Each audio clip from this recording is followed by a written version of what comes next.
Assalamualaikum warahmatullahi wabarakatuh. Saudara-saudara sekalian, berikut akan dijelaskan praktikum fisika untuk modul vibrasi torsional dengan kode percobaan M11B yang telah disusun oleh tim Laboratorium Fisika Fakultas Teknologi Industri Universitas Trisakti, Jakarta.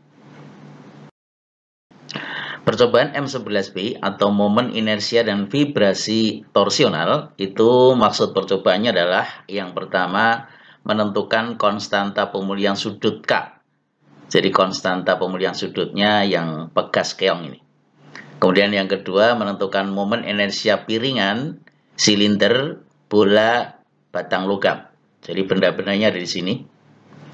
Nah, alat-alatnya adalah yang pertama tripod dan barrel base, itu ini untuk dudukan, kemudian rotation axle itu yang ini untuk melakukan osilasi, kemudian yang ketiga benda-benda pejal, ada bola pejal, ada piringan, ada batang, kemudian ada silinder pejal dan berongga. Jadi ini yang bola pejal, kemudian ini yang piringan, yang ini adalah silinder berongga, kemudian ini batang. Nah, untuk silinder pejalnya ini. Nah, kemudian ada spring balance 5 Newton ini. Kemudian ada kabel-kabel penghubung ini yang merhubungkan rangkaian dari timer ke sensor. Kemudian light barrier sensor itu yang ini bentuknya seperti ini. Kalau dilewatkan objek maka dia otomatis akan menghitung waktunya atau counter. Kemudian digital counter atau timer itu dari sini terhubung ke alat yang langsung terukur nanti berapa waktu osilasi yang terjadi. Teori singkat, suatu partikel atau benda tegar bermasa M yang mengalami rotasi terhadap suatu sumbu berjarak R dari pusat massa, misalnya seperti ini, maka kelajuan dari benda ini sebesar V sama dengan omega kali R. Jadi kalau ini berputar, ini sumbu rotasinya sumbu Z, masanya M1, kecepatannya V1, maka kecepatan linear dengan kecepatan sudut itu relasinya adalah V sama dengan omega kali R. Nah, energi kinetiknya itu sebesar setengah mv kuadrat atau sama dengan setengah m, V-nya diganti dengan V omega kali R, omega kuadrat kali R kuadrat. Ini adalah energi kinetik dari benda yang mengalami rotasi. Nah, kemudian kalau jumlah partikelnya sebesar N buah, misalnya ada M1, M2, M3, dan seterusnya, kecepatan linear masing-masing berbeda-beda, V1, V2, V3, itu berbeda-beda. Nah, maka kalau kita masukkan ke persamaan satu ini akan diperoleh energi kinetiknya adalah jumlah energi kinetik dari masing-masing partikel tadi. Setengah MV1 kuadrat plus setengah MV2, V2 kuadrat sampai yang ke N. Kemudian kalau dinyatakan dengan kecepatan sudut menjadi setengah M1 omega 1 kuadrat kali R1 kuadrat plus setengah M2 omega 2 R2 kuadrat dan seterusnya sampai dengan yang ke N. Nah, ini kalau kita jumlahkan menjadi persamaan 2, yaitu EK sama dengan setengah MIRI kuadrat kali omega kuadrat, di mana I-nya dari 1 sampai N tergantung dari jumlah partikelnya. Sigma MIRI kuadrat ini adalah penjumlahan dari perkalian antara massa dan kuadrat jari-jari, jarak terhadap sumbu yang kita namakan dengan momen kelembaman atau momen inersia, yaitu persamaan 3. Nah, ini kalau partikelnya terpisah-pisah atau diskrit. Tapi kalau partikelnya berupa benda yang kontinu, maka bentuk sigma MIRI kuadrat itu harus diubah menjadi bentuk integrasi. Nah, misalkan suatu benda dapat dibagi-bagi menjadi elemen-elemen kecil sekali, masing-masing mempunyai massa dm dan mempunyai jarak r terhadap sumbu putarnya, maka momen kelembamannya dituliskan menjadi persamaan 4, yaitu I sama dengan integral r kuadrat dm, di mana r adalah jarak dari elemen dm massa terhadap sumbu rotasi, kemudian kita integralkan untuk seluruh volume benda itu. Hasil integral tadi itu akan diperoleh momen inersia dari berbagai macam bentuk benda sebagai berikut. Jadi silinder pejal itu momen inersianya adalah setengah mr kuadrat. Ini silinder pejal. Kemudian bola pejal itu momen inersianya adalah 2/5 mr kuadrat. Kemudian kalau silinder berongga, maka momen inersianya adalah setengah M kali R1 kuadrat plus R2 kuadrat, di mana R1, R2 masing-masing adalah jari-jari bagian dalam dan luar dari silinder berongga ini. Kemudian kalau kulit silinder yang tipis itu setengah MR kuadrat, piringan juga sama, piringan tipis itu juga setengah MR kuadrat, di mana M dan R masing-masing massa dan jari-jari. Kemudian kalau bentuknya tongkat terhadap sumbu melalui tengahnya, jadi kalau tongkat melalui tengah diputar, maka momen inersianya itu sama dengan 1/12 mL kuadrat, di mana L ini adalah panjang dari batang. Nah, tapi kalau dilihat dari bagian tepinya atau sebagai sumbu putarnya bagian tepi, jadi muternya begitu, nah maka momen inersianya adalah 1/3 mL kuadrat. Nah, ini adalah momen-momen inersia dari berbagai macam bentuk benda. Nah, bila benda-benda pejal tersebut itu kalau dipasang pada spiral yang disimpangkan sehingga melakukan osilasi atau getaran harmonis, maka periode harmonis getaran harmonis yang terjadi itu adalah T sama dengan 2pi akar I per K, di mana T ini adalah periode getarannya dalam satuan detik, kemudian K ini adalah konstanta pemulihan sudut atau konstanta pegasnya untuk pegas keong, kemudian IZ adalah momen inersia terhadap sumbu Z. Nah, konstanta pemulihan sudut dari spiral menurut hukum Hooke itu memenuhi persamaan bahwa torsi sama dengan K kali theta, di mana torsi itu adalah besaran fisika yang menyebabkan gerak rotasi, itu sama dengan gaya dikalikan lengan. Kemudian theta adalah sudut rotasinya atau penyimpangannya, kemudian K adalah konstanta pemulihan sudut. Nah, torsi sendiri dihitung dengan menggunakan persamaan ini, yaitu gaya kali lengan, dihitung dengan mengukur gaya pakai neraca pegas. Sedangkan lengan R-nya itu menggunakan meter berskala, itu sebesar 30 cm, itu sama dengan setengah batang dari logam yang kita gunakan. Sedangkan nilai theta sudut itu dipilih sebesar 90 derajat atau tegak lurus ya. Nah, sehingga nilai K dapat dihitung dari sini. Jadi kalau torsi masuk ke sini, itu menjadi F kali R sama dengan K kali theta. Theta-nya sama dengan 90 derajat yang nanti diubah dalam satuan radian. Kemudian gaya F-nya ini diukur dengan neraca pegas. Kemudian R-nya ini diukur dengan meter berskala, itu 30 cm. Nah, maka nilai K bisa dihitung. Nah, jika nilai K sudah bisa dihitung, maka periode osilasi masuk ke sini, periodenya diukur dari percobaan, maka momen inersia IZ ini dari persamaan 5 bisa dihitung. Nah, hasil momen inersia dari percobaan setiap benda tadi dibandingkan dengan nilai acuan atau teori, yaitu melalui perhitungan dan data-data setiap benda. Jadi setiap benda nanti ada datanya berapa massa, berapa jari-jari, berarti dengan rumus yang ada itu bisa dihitung berapa momen inersia secara teori. Nah, nanti hasilnya itu kita bandingkan percobaan yang kita lakukan dengan nilai teori atau acuan tadi, itu berapa persen perbedaan dari masing-masing benda. Jalannya percobaan. Yang pertama adalah menentukan K dulu atau konstanta pemulihan sudut, yaitu nilai K dari pegas ini. Nah, caranya adalah batang logam atau thin rod tadi itu dipasang pada rotasi Excel ini. Kemudian setelah dikunci, nah terus ditarik dengan neraca pegas ini, ya, dengan diputar sudut sebesar 90 derajat. Jadi kita putar dengan arah jarum jam, jadi kondisi setimbang dulu, kemudian ditarik, muter kira-kira 90 derajat, kemudian diukur berapa gayanya. Nah, kemudian setelah gayanya diukur, torsi itu sama dengan perkalian antara gaya yang terukur ini dengan lengannya. Lengannya itu diukur dari ujung sampai dengan sumbu putar. Nah, itu sebesar 30 cm. Nah, jadi torsi sama dengan gaya yang terukur dikalikan lengan 30 cm, maka torsinya ketemu. Nah, itu adalah nilai torsi. Nah, torsi itu sama dengan K kali theta. Jadi kalau tetanya sama dengan 90 derajat atau nanti kita ubah menjadi pi per 2 dalam satuan radian, maka nilai torsi itu sama dengan F kali R sama dengan K kali theta, maka K-nya bisa dihitung. Nah, kalau K-nya bisa dihitung, masuk ke persamaan periode osilasi, itu nanti diukur periodenya, maka nilai momen inersia dari benda ini bisa dihitung berapa.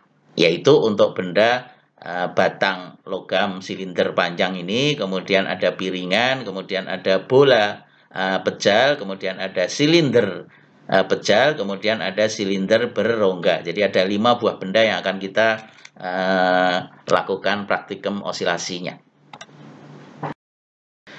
Nah, kemudian percobaan bagian B menentukan momen inersia dari masing-masing benda tadi.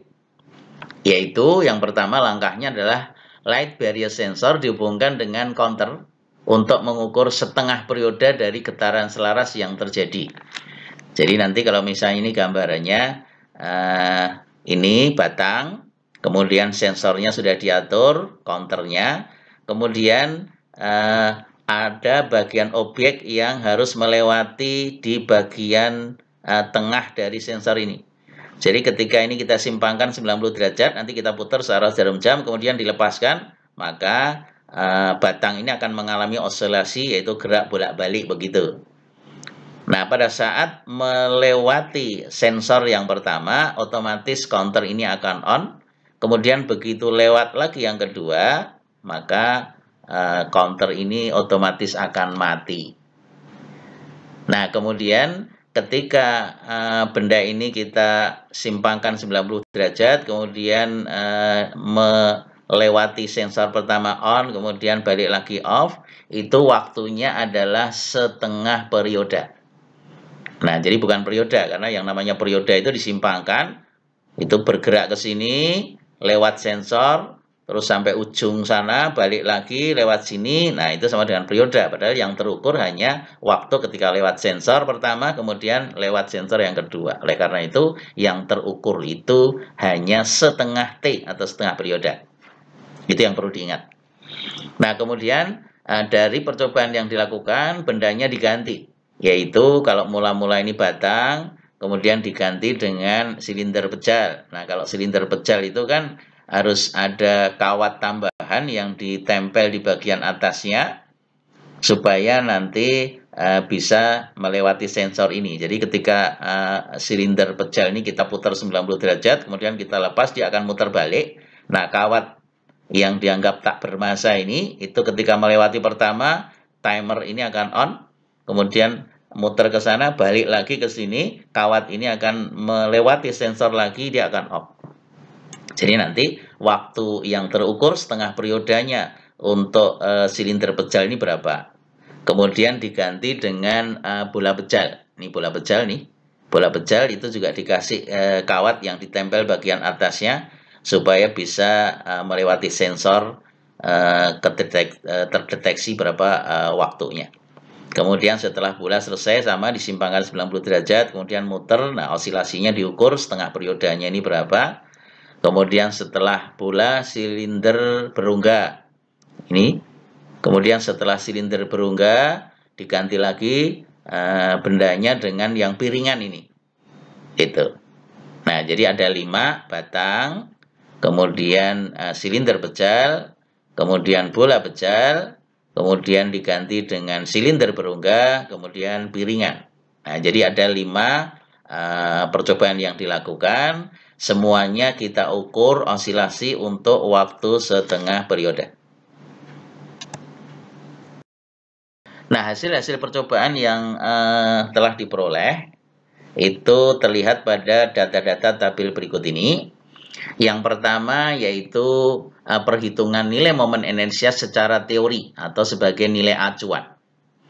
Nah, itu menghitung atau hitunglah momen inersia masing-masing benda itu dari data-data yang ada dalam tabel. Jadi masing-masing benda pejal tadi itu sudah punya datanya, kita nggak usah ngukur.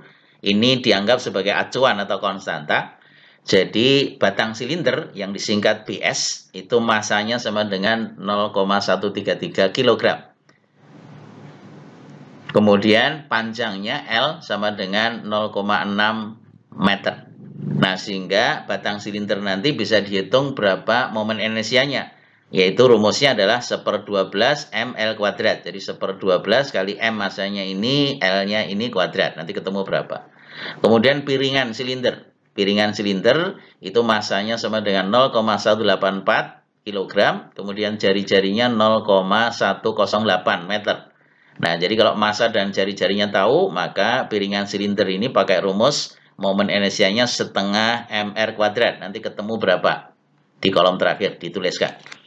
Kemudian untuk bola pecal. Bola pecal itu massanya sama dengan 0,760 kg. Kemudian jari-jarinya sama dengan 0,070 meter.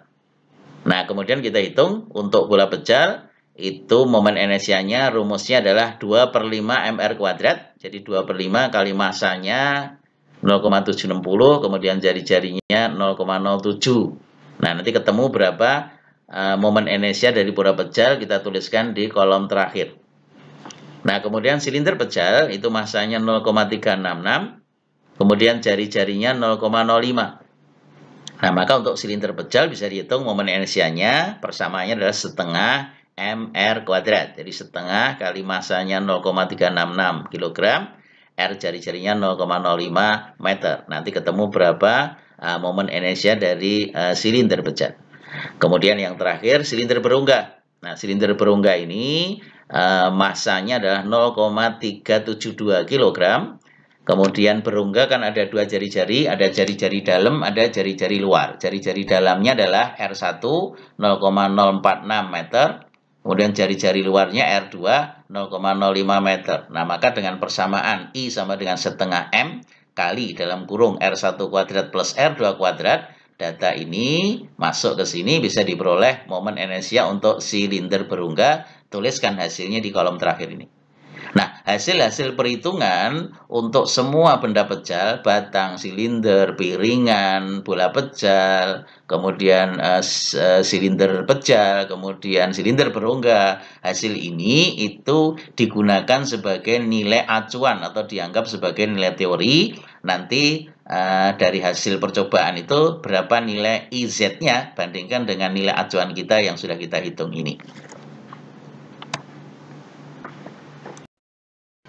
Nah, untuk perhitungan osilasi yang dilakukan, pertama adalah menghitung momen gaya untuk menentukan nilai konstanta pegas keong yang kita gunakan.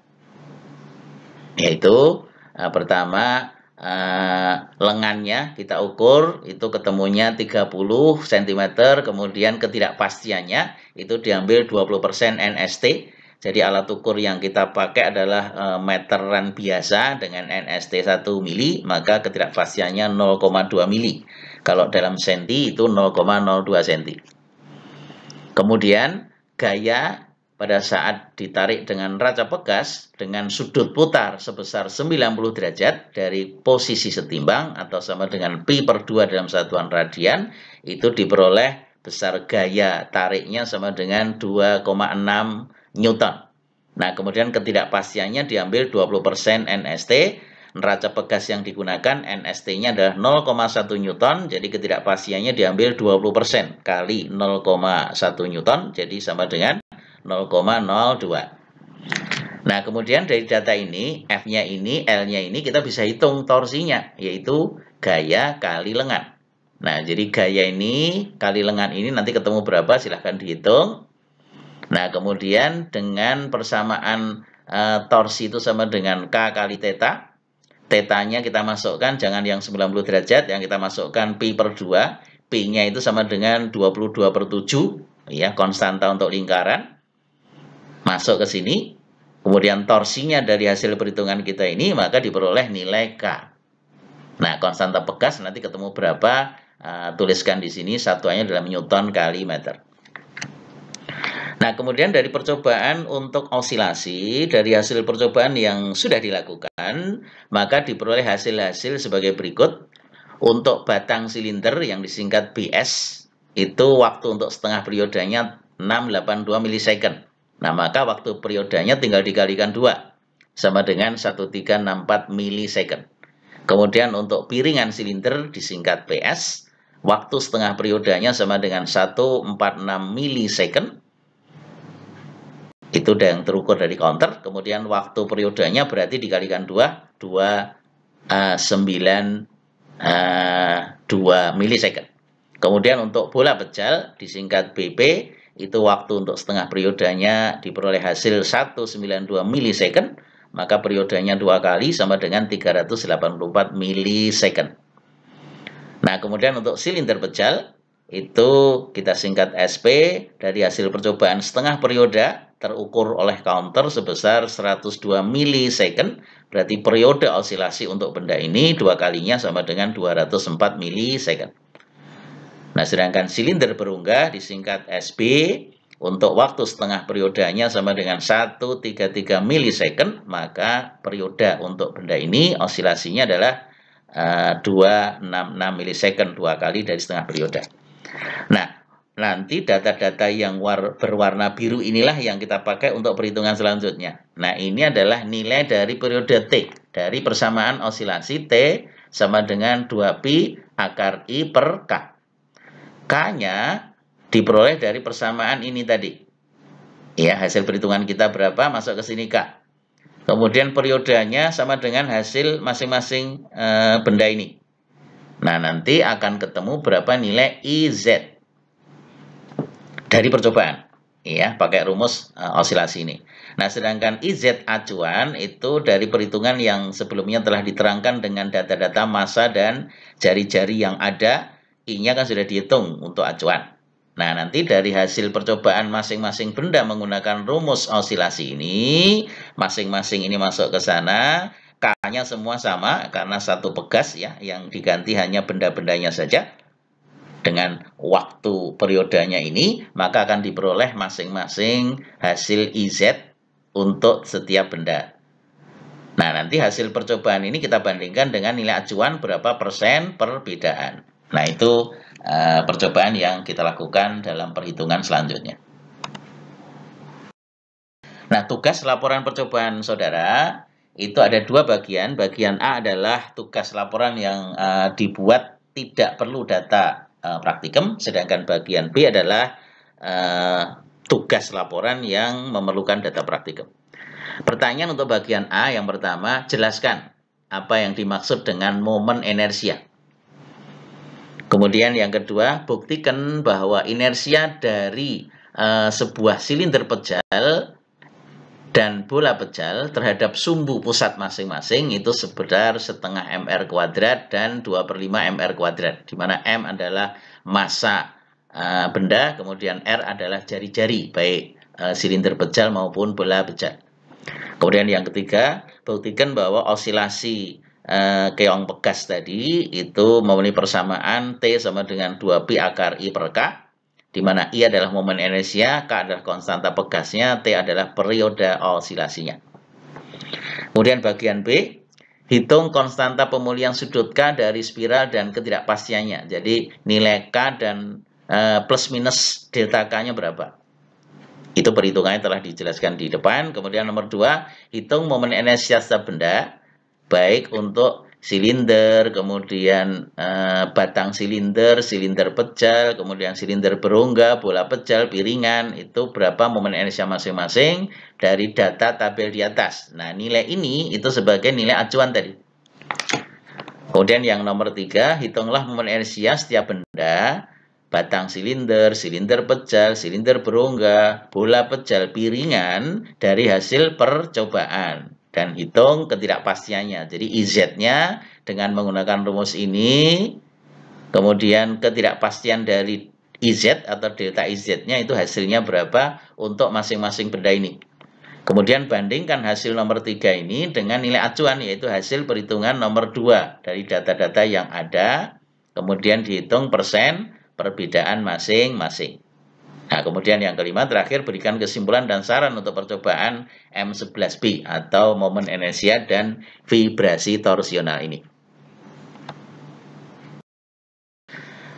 Nah, agar saudara lebih mudah nanti dalam penyusunan tugas laporan Anda, berikut akan dijelaskan garis besar yang harus Anda lakukan untuk melengkapi laporan Anda ini. Nah, kita lihat data hasil percobaannya sudah dituliskan di bagian kiri. Ini besar gaya dan ketidakpastiannya, kemudian ini lengannya, kemudian ini sudut putarnya, kemudian dari data ini menghitung berapa torsinya, kemudian setelah torsinya ketemu berapa konstanta pemulihan sudutnya. Nah, jadi langkah pertama yang kita lakukan adalah sebagai berikut, yaitu menghitung torsinya. Dari torsi itu sama dengan gaya kali lengan. Jadi gayanya dari sini 2,6, kemudian lengannya dari sini. Hati-hati, ini satuannya dalam sentimeter, ini newton. Oleh karena itu ini harus diubah ke meter dulu. Supaya sesuai satuannya, baru dihitung. Nanti satuannya adalah newton meter. Nah, kemudian ketidakpastian dari torsinya adalah variabel yang kita ukur adalah gaya. Kita ukur gaya, ada ketidakpastiannya. Kita ukur panjang lengan, ada ketidakpastiannya. Oleh karena itu, delta torsi sama dengan du torsi per du F gaya, dikalikan delta F, ditambah dengan du torsi dibagi dengan du L panjang kali delta L.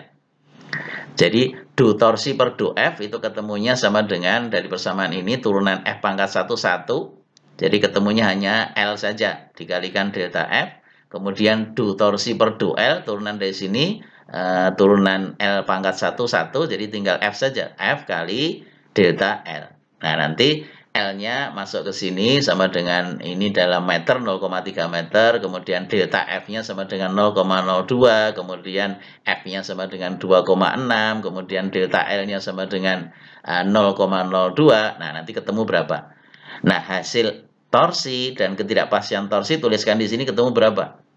Torsi plus minus delta torsi ketemu berapa? Plus minus berapa Newton kali meter. Yang kedua, menghitung konstanta pegas K.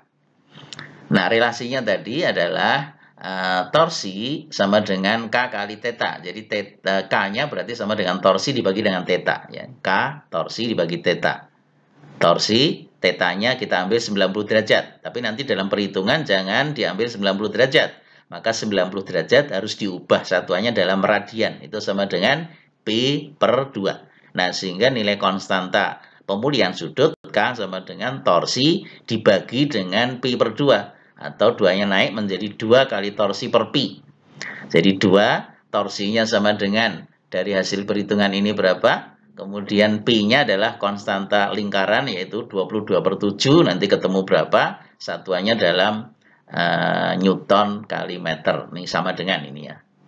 Nah, kemudian ketidakpastian dari K-nya sendiri, itu variabel yang kita ukur atau kita hitung hanya satu. Karena 90 derajat atau Pi per 2 dianggap konstanta.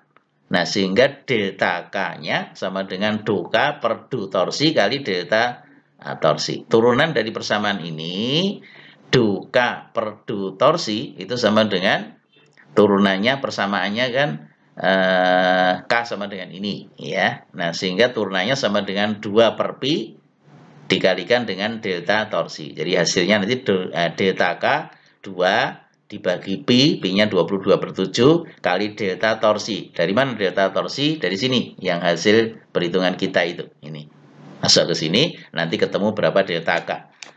Nah, dari nilai K dan delta K, kita tuliskan hasilnya K plus minus delta K, nanti ketemu berapa? Plus minus berapa? Satuannya Newton kali meter.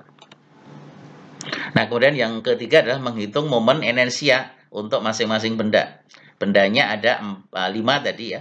Ada batang, ada piringan, ada bola pecal, ada silinder pecal, ada silinder berongga. Nah, kemudian dari hasil percobaan yang kita lakukan telah diperoleh hasil ini. Jadi untuk batang silinder BS itu ketemu periode, ini semua periode ya, T ya, T-nya ini. T ini itu sama dengan 1364. Nah, ketidakpastiannya diambil 20% dari NST. NST dari digital counter itu sebesar 0,1 milisecond. 1 milisecond, maka ketidakpastiannya 20% dari 1 milisecond sama dengan 0,2 milisecond. Jadi plus minus ketidakpastian dari masing-masing hasil pengukuran ini semua sama, yaitu 0,2 milisecond. Nah, kemudian yang kita perlu hati-hati nanti dalam perhitungan Anda masukkan persamaan ini adalah jangan lupa satuan periode ini harus diubah dalam detik karena ini yang terukur adalah dalam milisecond. Jadi kalau milisecond jadikan second dikalikan berapa? Ya, 1 second itu minus 3 ya, menjadi milisecond. Gitu. Jadi ini dikalikan 10 pangkat minus 3. Nah, kemudian dari hasil-hasil ini yang sudah kita ubah satuannya dalam second, masuk ke persamaan ini, maka nilai periodanya dari sini untuk masing-masing benda, kemudian K-nya dari hasil perhitungan konstanta pemulihan pegas ini, nanti ketemu IZ-nya berapa. Nah, untuk menghitung IZ, ini caranya adalah kita kuadratkan, ini menjadi T kuadrat, ini 2Pi dikuadratkan menjadi 4Pi kuadrat, akarnya hilang menjadi IZ per K. Nah, sehingga IZ saja menjadi K kali T kuadrat dibagi dengan 4Pi kuadrat. Ini 2Pi dikuadratkan. Jadi K adalah konstanta pemulihan sudut, kemudian T adalah periodanya ini, kemudian 4Pi kuadrat adalah konstanta. Nanti ketemu IZ-nya berapa. Nah, kemudian menentukan momen inersia IZ ini pakai persamaan tadi yang telah dijelaskan, berapa ketidakpastiannya, variabelnya ada 2, yaitu variabel konstanta pemulihan sudut dan variabel untuk periode. Nah, sehingga delta IZ-nya itu sama dengan do IZ per do K dikalikan delta K ditambah dengan do IZ per variabel kedua do T dikalikan delta T. Nah, turunan IZ terhadap K itu turunan K pangkat 1 kan sama dengan 1, maka hasilnya adalah T kuadrat per 4Pi kuadrat. T kuadrat per 4Pi kuadrat kali delta K. Ditambah dengan do IZ per do T besar, turunan dari T kuadrat sama dengan 2T. 2T ini per 4Pi kuadrat, jadi 2-nya tinggal ini 1, ini menjadi 2. Maka hasilnya menjadi KT dibagi dengan 2Pi kuadrat, dikalikan dengan delta T. Nah, nanti kita hitung ketemu berapa T dari masing-masing benda ini, gitu ya. Nah, kemudian K-nya dari konstanta pemulihan sudut hitungan sebelumnya. Nanti ketemu IZ plus minus delta IZ berapa? Satuannya dalam kilogram meter kuadrat. Nah, kita menghitung 5 buah benda. Oleh karena itu, masing-masing kita hitung berapa IZ plus minus delta IZ. Untuk batang silinder dengan data ini, nanti ketemu berapa? Untuk piringan silinder, datanya yang ini, nanti ketemu berapa.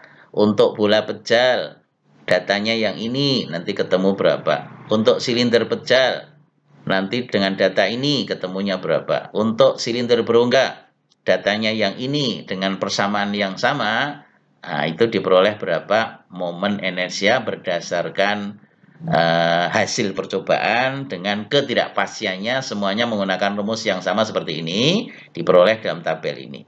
Nah, terakhir bandingkan nilai ini nanti dengan nilai acuan yang sudah kita hitung sebelumnya dan berapa persen perbedaannya. Nah, kira-kira seperti ini tabel laporan kita. Dari hasil percobaan yang dilakukan diperoleh hasil sebagai berikut. Untuk batang silinder, nanti momen inersia dari percobaan berapa. Kemudian nilai momen inersia dari acuan atau teori berapa. Nanti persen perbedaannya berapa. Nah, untuk menghitung persen perbedaan atau kesalahan, itu sama dengan nilai teori. Itu sama dengan ini.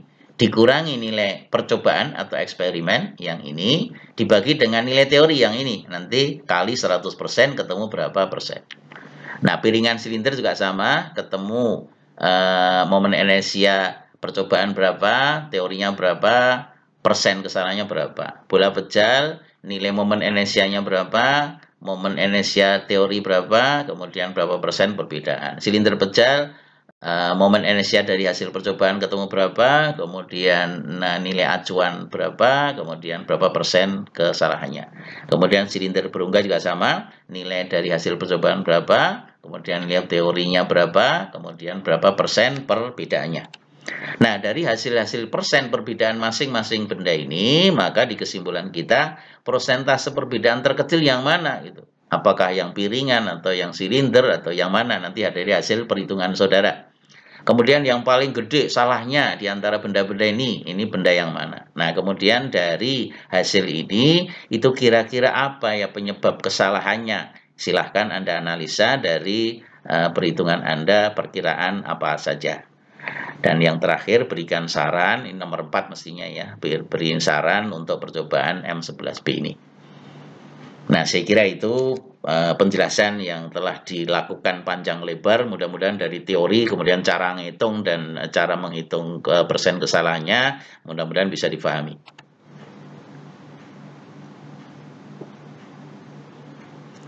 Demikian percobaan M11B yang telah dijelaskan, yaitu momen inersia dan vibrasi torsional. Selamat belajar secara mandiri dari percobaan ini dan silahkan dibuat laporannya. Terima kasih atas perhatiannya. Assalamualaikum warahmatullahi wabarakatuh.